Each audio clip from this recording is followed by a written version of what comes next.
guys, welcome back to another video, and today's video I'm going to Harry Potter Spot. You might only see photos and Whitney Potter videos because simply I can't do videos very well. So yeah, and I've got my scrunchies for new space buns. None of these, they've been slapped in, so and then I'm going to use like little individual hairbands for like into them, and then yeah, I'm gonna do them. I'm gonna film them, but I'm waiting for my dad to bring up my toast.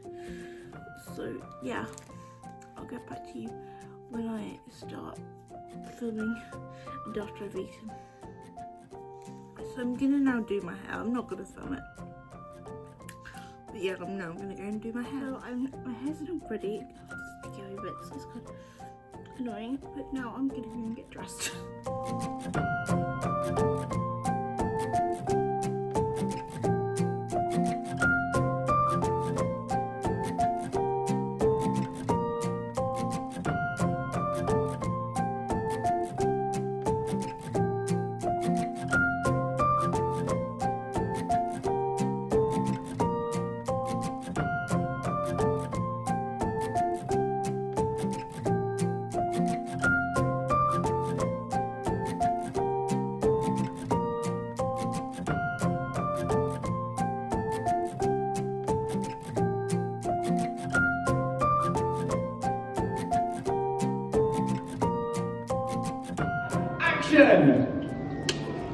There we go, and they light up just as they would have done on set. The Christmas puddings themselves are made out of concrete, and the leaves are made out of steel so that they don't burn up even when long days of filming occur. Now,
to the Great Hall, as he did in Harry Potter and the Philosopher's Stone, and hopefully, yes, there it is on the screen above me, and that is what it's showing off. Now, the cool thing about Hagrid is, well, he is played by the absolutely brilliant late, great Robbie Coltrane.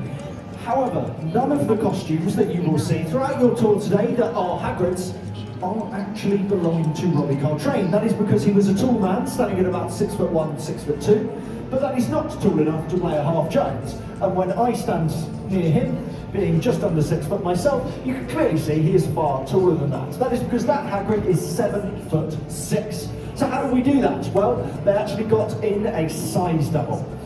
What that was a man called Martin Bayfield. He was an ex-England rugby player. He stood at 6'10". So he was absolutely massive. But they then fitted these shoes with a little bit of stilts in the shoes, padded out the costume, then even fitted on a head over the top that resembled Martin Robbie Coltrane so that it looks like that. So just up there you'll see a few videos of Martin Bayfield getting ready, but with all of the padding and everything just like that. I'm sure you are wondering, well, how hot was he? How very warm was he? You know, how did he cope with that? Well, he didn't. We made sure to put inside there some piping so that there was cold water pumping around his body, and then he and some of the directors had a special hand signals and a little bit of sign language so that they could communicate with each other when it got difficult. However, we're now going to change this to a camera just on the face, because in the first two films, the head was affectionately known as a dead head, because to create this they got a mould of Martin Bayfield's head and then got a mould of Robbie Coltrane's face and basically merged the two together to create what you can see on the screen up here. However, that all changed in The Prisoner of Azkaban because we got a new director in known as Alfonso Cuarón, and well, the dead head suddenly became alive. Yes, he figured out that the best way to do these scenes was if the face was moving. So that is what they were able to do. You're a wizard, Harry. So yes, do keep your eyes just up there and he will move, and you can see it just up there if we play a couple of extra bits. I shouldn't have said that. I should not have said that. Yeah, he says that quite a few times. And then finally, Martin, Harry, you wouldn't be talking about me now, would you? yes, Hagrid, we have spoken about you for a little while now, but that is the brilliant way of how they managed to do it, with all of the servers and the motors whirring around on the inside of his head. You can actually see sort of the movement of all of this a little bit later on in our Creatures Workshop, where you can see another version of Hagrid's head that moves around a little bit more as well when you get in there. But other than that, your time with me here at the stage is slowly coming to an end. But there's lots more to see. We've got an entire visual effects and special effects section just around the corner. And do feel free to check out our absolutely free to try lovely broomstick riding if you wanted to do that. And if you have any questions, do stick around and I'll be more than happy to answer any of them for you. But thank you very much. My name is Will. I hope you enjoyed the 3.5, 2, 1 3/4. Yes!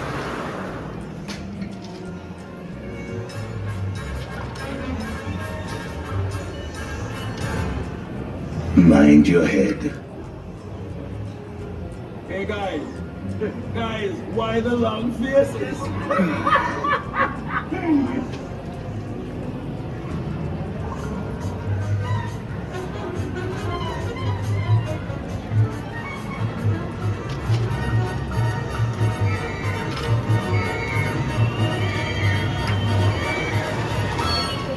The leaky cauldron.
also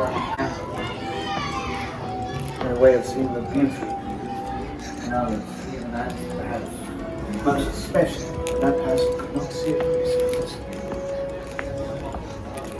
My father, David.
In Harry Potter world, we've changed angle, and it's really cold where I was. It was like 0 degrees when we left. So the first thing I got, I didn't really get this. I bought it when you get Butterbeer Tog. This is over back behind me on my dressing table. I've got another Butterbeer Tog, but it's in a different size to this, and it's completely different. I'll probably show you in another video. The other thing I got was my Harry Potter activity passport that they give us. It's quite fun. I didn't stamp all of it because I forgot to. And then I got this Slytherin badge. And then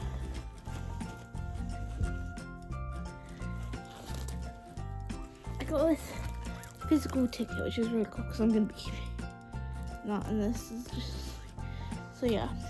And then I got this Slytherin charm to go on my bracelet, which I've already owned. So I've already got some. So I've got a Pandora bracelet, but these work on Pandora bracelets, so I've got this. So yeah, and that's all for today's video. Thanks for watching. Please click like and subscribe.